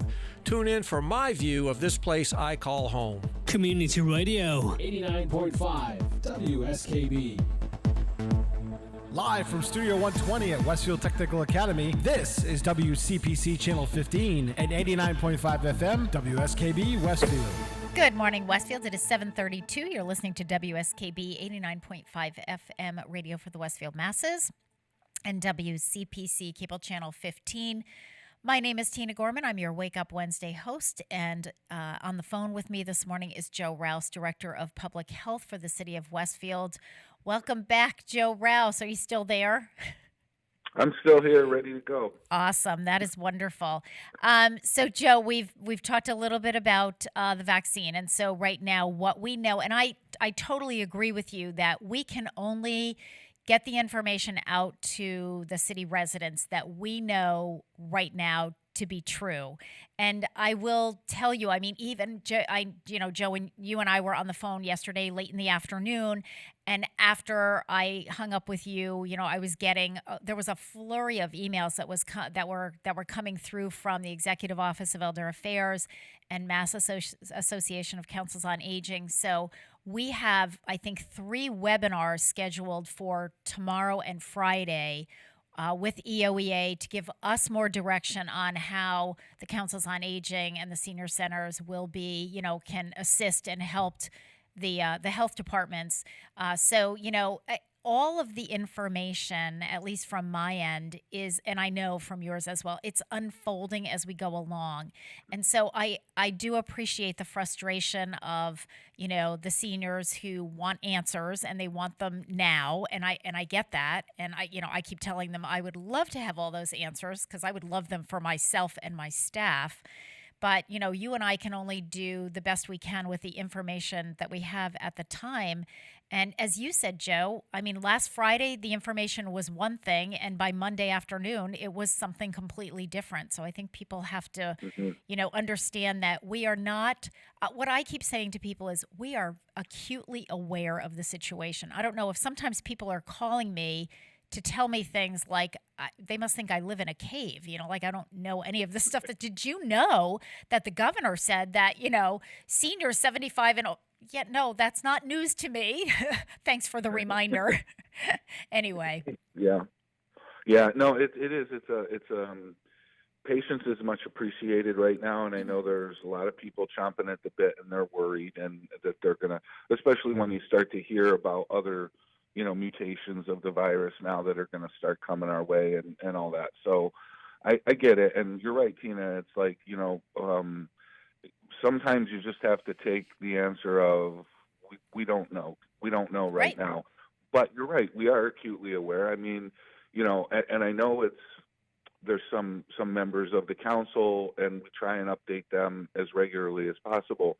When there's a need to be updated, we will certainly do that. And in the meantime, I don't want anybody to think that we're being complacent and just ignoring getting the word out because we don't feel like it or whatever. I mean, this is valuable information that I believe everybody needs to know. And but there's only so many platforms that you can get that information out to. Right. So you have to, I'll talk to some people and they'll say, yeah, I get the paper. Okay, you're going to see it there. Mm-hmm. Then there's ones that'll say, I just check your website all the time. Okay, well, then you're going to see it there. But, then there's people in between that are just, I don't know if we're supposed to drop a newsletter in their mailbox. Yeah, you know what, Joe? I know there are some people where I'll say to them, check this, check that. Well, I don't get the paper, and I don't do this, and I don't do that, and I said, well, then I'm not making 8,000 phone calls to seniors, every senior in the city, to give you the information. It's your responsibility to either turn on Channel 15. Ask your family to check the website for you if you're not computer savvy or you don't have a computer. maybe this is the time to subscribe to the Westfield News and get the local paper because we're all over, the front page with anytime there's an update. I mean, you do have to. We can only, you and I and, the city administration, we can only supply the information that we have. But, yes, we are not going to make phone calls to everybody in the city to say, hey, this is what you need to know. So you have to also take on the responsibility to just check all of these different places, all the platforms that we've given you to see, okay, what's the latest? And know that if you check today, it may be different tomorrow. That's the way it's unfolding, Yeah, and actually the Westfield News has been right on top of this, and they're really great because now they're starving for that information. They want to get it out as soon as possible. Yes. And for everybody's greater good. And so now it's at the point where, I don't even have to wait for them to call me. If I need to have something in there, I call them up and they get an article done. So it's awesome. Yeah, it really is. So that really is the best way to get it. Yes, I totally agree, Joe. And, we are so lucky in Westfield that we have our own city newspaper. Like, we have a paper that's just dedicated to, Westfield, Southwick, and the Hilltowns. I mean, most other communities don't have that. And that's a phenomenal resource. And I agree with you. I mean, they have been Johnny on the spot to get that information out. And, all we have to do is say, here, this is the latest, here's the latest. Get it out there, let people know. And I know people are reading it because they'll say to me, I saw this in the paper, which is fine. So we are hoping at the Senior Center to answer a bunch of questions that people have asked me. We are hoping to be able to assist people with registering. That for us is not going to happen before next week because, as I said, we have 3 webinars scheduled with the Executive Office of Elder Affairs and Mass Association of Councils on Aging to get some directives, number one. Number two, we can't instantly get everything set up with my staff. So we have to kind of pull it all together, which we will do, and we'll do it quickly. But we're, keep in mind that for us, we're also running a meal distribution program, a monthly food distribution program. And now we've just been working on the AARP tax program. And, as you said, Joe, you were talking before and I was laughing about the phone call that you had with the state on Friday. Seems like it was 2 weeks ago. Well, all of our focus has been on getting our tax program up and running this year, which is a free, service of doing tax returns for the seniors. It has been this, we've spent months on getting this. And every time, I thought we had it all done, AARP would come and change the guidelines. It's like, well, now you have to do this. It's like, okay, back to the drawing board. So we've spent all this time on this. And finally, as of like Monday morning, I think we had it all figured out, ironed out, appointments are scheduled and so forth. And, that seems like it was like 6 weeks ago that we were working on that because now the whole focus is, the whole vaccine thing and how can we help the seniors and how can we get them registered and so forth. So one of the things that yeah, go ahead. Yeah.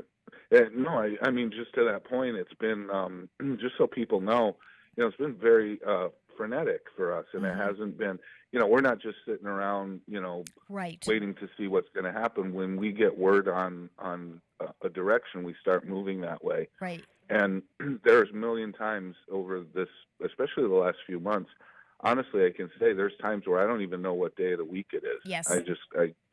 Because your focus is so much on the task at hand that you don't have a chance to step back and like acknowledge, is today Wednesday or what? Right. I'm talking about signing up for vaccine clinics tomorrow, and I think that tomorrow is Thursday. Yes. But don't quote me on it. Right. You know what I think? But I think for me, Joe, when I do kind of take a step back and kind of look at the big picture, I think what I realized probably by about May or June, this whole thing for us started in like mid-March. And that's when I realized we are really in a marathon. This is not a sprint. And I'm back to that saying, I think this whole vaccine thing, I know people want to get signed up immediately. Like they want to sign up today and get their vaccine tomorrow. And I'm here to tell you that is probably not going to happen. This is going to be a process. As they're able to, roll out more vials of vaccine, we will be able to accommodate people. But it doesn't matter if you get flooded with calls and registrations and so forth, if we don't have enough vaccine, or we don't have any vaccine that's coming to Westfield yet, we can schedule and plan all we want, but you're not going to get it. If it's not there, you can't get it. I mean, that's the bottom line. Right. You know. Yeah, and I'm seeing. Yeah. Go ahead. Sorry. No, go ahead, Joe.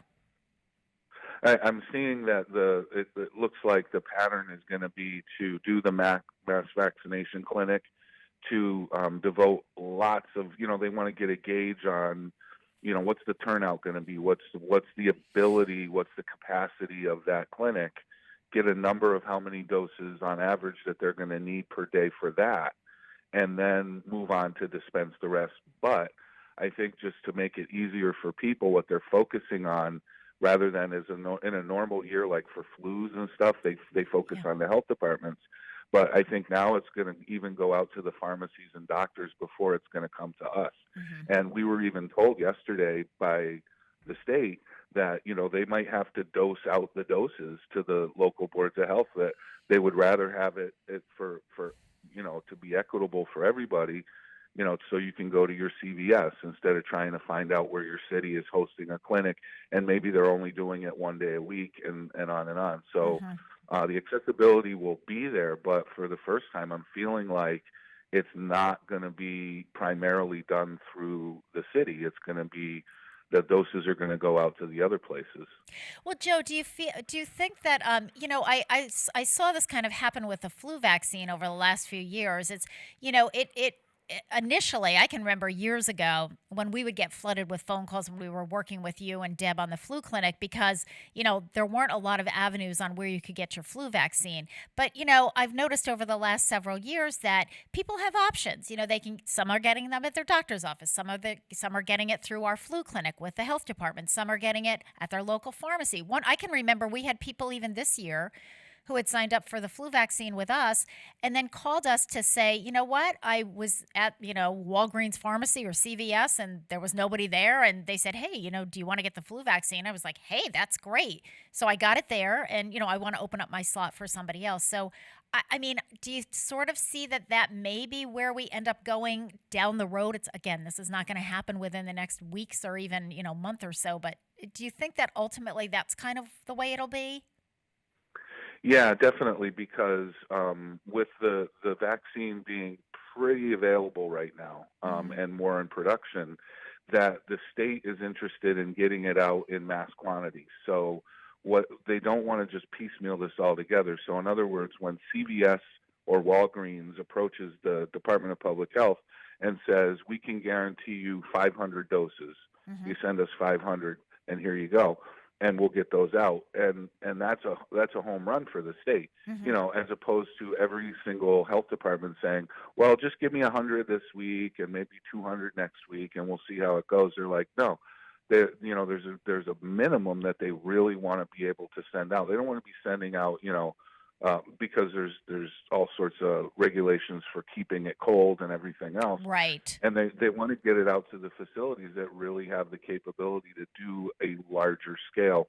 I mean, even like the CVS, we have 2 in Westfield. So, for example, the one on Franklin Street maybe gets more than they need for that week. So the one on East Main Street runs out, they send it over there. Right. So and Walgreens, too. We have 2 Walgreens in Westfield, too. Same deal. Yeah, so there's always ways for them to get it out and move it around, whereas if they send it to us, we're pretty much limited to, we're a one-trick pony, and maybe we don't give out as many doses as those other places can. Yeah. I think in having you say all of that, Joe, I'm hoping that our listeners will get a sense of the fact that this isn't as easy as it seems. I think sometimes we try to simplify things. It's like, well, listen, all you have to do is just, get the vaccine and just, give it to us. I'll come down and you'll give it to me. And it's obviously more complicated than that. And it takes a lot of planning and it takes a lot of effort and it takes a lot of bodies. I mean, you have to have the staff to do all of these things. And so, yeah, there are issues along the way. All right, let's take a little. Go ahead. Just one last thing too about that is that it's a lot of paperwork. It's a lot of record Yes. keeping. It's a lot of you'll see there's there's a form that needs to be filled out for registering for a clinic. That it's the attestation form saying that you are eligible, and you have to sign off on it. And you may be asked to prove that you do qualify. But there's so many things. Now we had to sit on a computer program training yesterday for it. So you're right. It's not just as easy as getting it and sticking it in people's arms. There's so much, just a trail of paperwork that you have to do. So.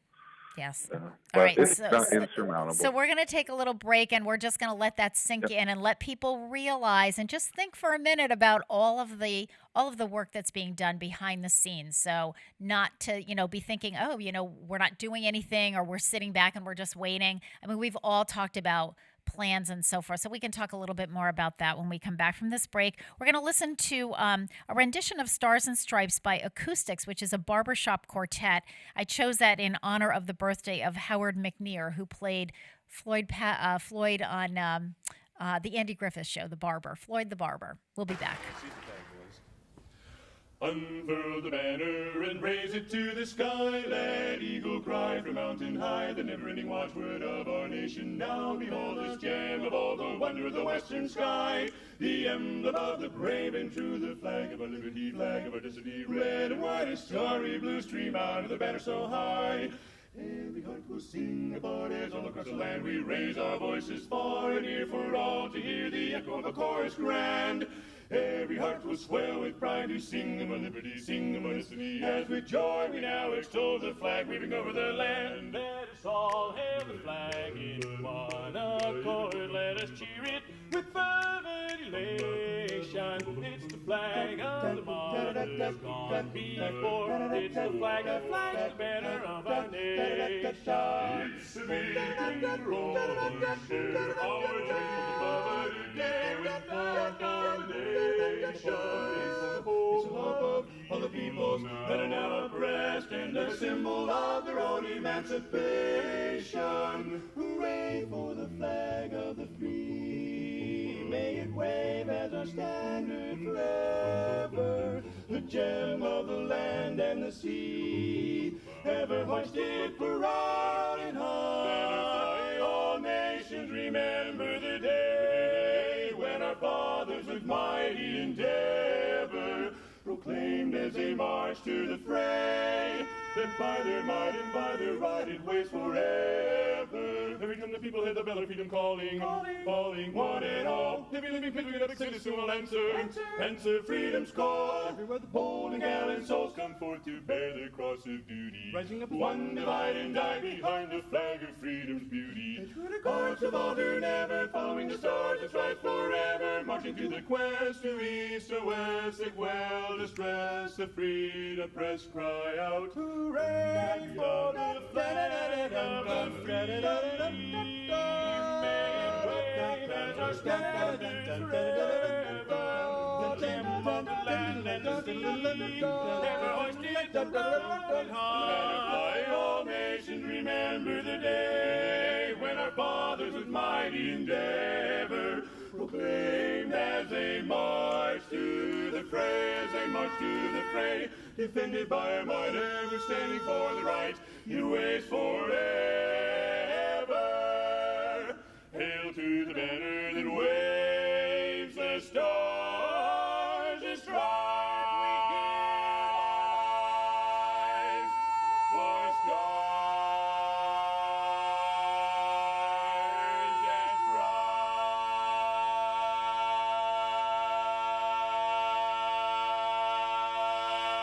stripes.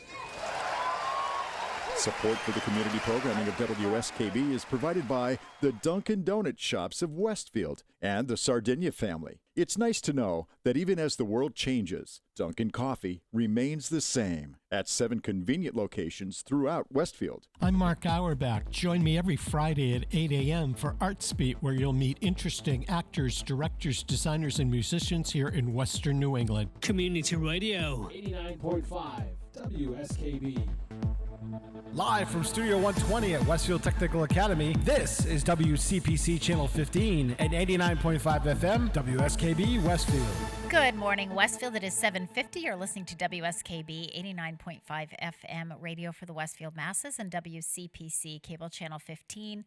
My name is Tina Gorman. I'm your Wake Up Wednesday host. Pete Coles is in the studio with me. Harry Rock is on deck. He'll be coming on and doing his show, Rock on Westfield, at 8 o'clock. On the phone, I have Joe Rouse, Director of Public Health for the City of Westfield, and we're sort of talking about all things COVID and vaccine. Welcome again, Joe. Hello. So Joe, what one of the things that I did want to bring up, just so that our listeners are aware, because we've had a lot of people calling with what I think are some wonderful suggestions for how to proceed, and some of them are being discussed at the state level. So I just wanted to review, and some of these have actually came to me after I had my discussion with you yesterday, Joe. So they may be new for you as well, who knows. But a couple of things. One is, and some of the webinars that my staff and I are going to be doing, we're kind of dividing and conquering. So some of them are almost back to back and at the same time by, different state agencies. So one of the things that they are looking at, and we are going to get more information about Friday afternoon, is some kind of a way of doing registration on the phone, which I had kind of thought that was off the table completely. But according to the latest email that I got last night, that is one of the things that they'll be discussing. Now, whether that's a possibility, I don't know, but the email certainly led us to believe that that's something that they would like to be able to implement. So I'll have more information hopefully next week about that. Another thing, I think Joanne Ortegas, my outreach coordinator, and Joyce Peregrine will be doing a webinar tomorrow on vaccinations at senior housing complexes. Now, we know that phase one included the skilled nursing facilities and the assisted living facilities, but these would just be older adult complexes, so not anything with assisted living or anything like that. So I'll be interested in getting that information, because I really would love to see, us be able to do something at the complexes where we know the seniors already are there. But again, that one we'll be getting more information about that. So for those of you who have had those ideas and called us to let us know you thought that would be a good idea, I too think that would be a great idea. Whether or not it's possible, or whether or not they're only going to be targeting certain senior housing complexes throughout the state. What happens in Western Mass is not always what happens in the eastern part of the state. But again, just so that people know that we are clued in, we are certainly aware of what would be the best case scenario, and certainly in my world. I don't want to speak for you, Joe. Your thoughts? Yeah, so those two topics both came up in the call yesterday. Mm-hmm. So they are looking at that, but we're still a ways away. Yes. And I think that I think step one is let's gauge the turnout, the attendance, everything about the mass immunization clinic in Springfield, and everything will trickle down from there. So we probably need about a week before they're going to have a firm hold on what the next step is going to be. Mm-hmm.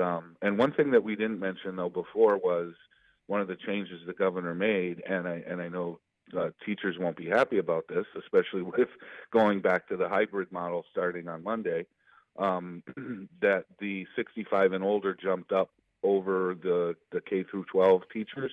Okay. And they are the second priority group after the 75 plus. So. Okay. So that means that those people are going to be, we'll do all but they'll let us know. So this is the thing that is really hard to get the word out to people, because at any moment's notice, the state will tell us, okay, now you can start doing 65 and older. Right. Okay, now you can start doing teachers. So we don't get to decide, and we don't get to do any of that until they tell us that it's okay to do it. So we don't know when that's going to be. All of those things are on the table. I think that, if there's something like the vaccine being given in senior housing that's not congregate living, that'll probably be more on us than it would be on, you're probably not going to get CVS to go out and do, home visits or anything. Right. So, Yep.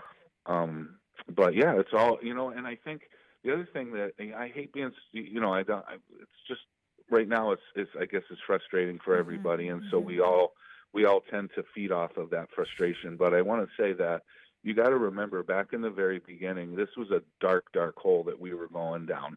And we have finally gotten to a point what we all hoped that we would sooner rather than later, is when I remember vividly the governor used to say, we're not moving on to phase 4 of the state plan or the new normal until we have a vaccine. Well, guess what, folks? We have a vaccine.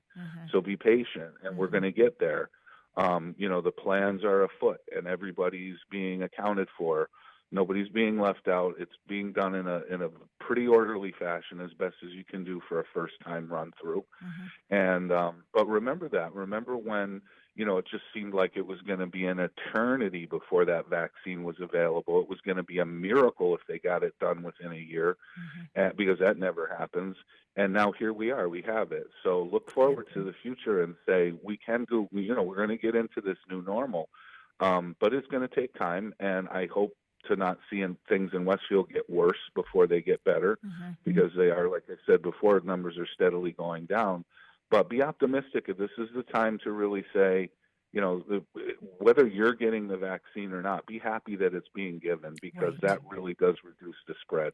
Right, absolutely. And in the meantime, I think we need to sort of end, Joe, with, the mantra that we've been saying for the last 10 months. We know what to do. Wear your mask.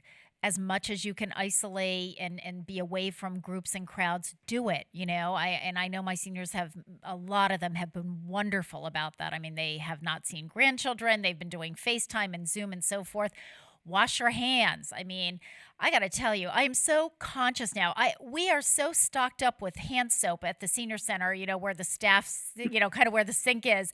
It's just so funny. But, you do kind of develop new habits. And I think some of those habits are great habits. We are much more conscious of giving each other a lot of space and stepping back when we speak. And, you need to continue to do all those things because, as you said, Joe, the vaccination, it's a process. It is going to be a process. We cannot do mass vaccination. I don't care how big the facilities are. You can't do it overnight, folks. It's going to take weeks and months for us to do this. I think one of the things that I have seen, though, Joe, is there was a lot of concern right before the vaccine started to become available to the first responders, just even about people, we're going to have to educate them and almost talk people into getting the vaccine. Boy, I am not seeing that right now. I mean, I'm sure there's some of that out there, but we're not getting those phone calls. We are getting, it's like, when can I get it? When can I get it? So that's a good start. And I think as people are getting it and, others who maybe were a little on the edge, are seeing that, hey, this is a good thing. I think we're already starting to see that. I think that people who might have been hesitant at first are very quickly kind of coming around and saying, no, this is something that I definitely want when I'm able to get it. Yep, absolutely. I think there's been enough evidence and enough people that have been done to show that, the reward is way more than the risk. Absolutely. So. All right, Joe, it is 7:59. I've got Harry Rock on deck here. So, Joe, parting words, parting thoughts, what would you like to finish with? Same thing, right on the nose. Don't let your guard down yet. It's too soon. I know I'm a broken record, but everything that Tina said, masks especially, social distancing, avoid gatherings, and be patient. You will get the information you need, and stay healthy, my friends. There you go. Thank you, Joe. Stay physically distant, everyone, but socially connected. And I will see you next week.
Support for the community programming of WSKB is provided by Westfield Bank.